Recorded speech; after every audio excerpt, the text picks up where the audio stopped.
заңды терминдерге қарайтын болсақ, зайырлы мемлекет пен діннің бөлінуі деп түсінеміз. Бірақ зайырлық дінге шектеу қойылмайды. Қазір өкінішке қарай кейбір діни ортада жүрген жастарымыз немесе жаңағы әсіресе діншіл азаматтарымыз зайырлық деген ұғым болмау керек, шариғи ұғым болу керек деп жатады. Себебі ол мемлекет діннен бөлінуі мүмкін емес, яғни заңмен емес, шариғатпен басқарылу керек дегендей. Бұл енді мен ойлаймын қате түсінік деп. Себебі біз Қазақстан Республикасы егемендігімізді алып, тәуелсіздігімізді алған күннен бастап ең басты құндылық азаматтардың ар-ождан бостандығына кепіл бере отырып, зайырлы мемлекетімізді құрдық.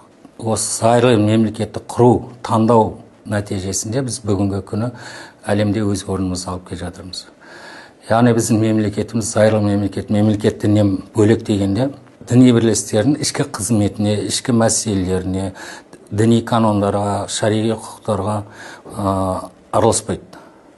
Ал мемлекет әрбір азамат, қазақстандық азаматтың діни нанымына қарамастан оның құқығының қамтамасыз етілуіне кепілдік береді. Бұл Конституцияда жазылған, заңымызда да діни қызмет және діни бірлестіктер туралы заңда да жазылған.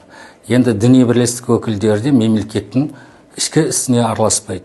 Бірақ мемлекет, зайырлы мемлекет болып діннен бөлінгенімен, мемлекет діни наным, сенім бостандығын тағы айтам, сақталуын қамтамасыз етеді. Яғни заңмен қорғалады діни бірлестіктердің құқықтары, және де ол азаматтардың ар-ождан бостандығына шектеу қойылған жағдайда немесе азаматтардың ар-ождан бостандығына, құқықтарына, намысына тіл тигізген жағдайда мемлекет оны заң аясында қорғайды. Сондықтан да мен ойлаймын, мемлекет, зайырлы мемлекетте мемлекет діннен бөлінгенімен бұл барлығы екеуі ұштасары сөзсіз.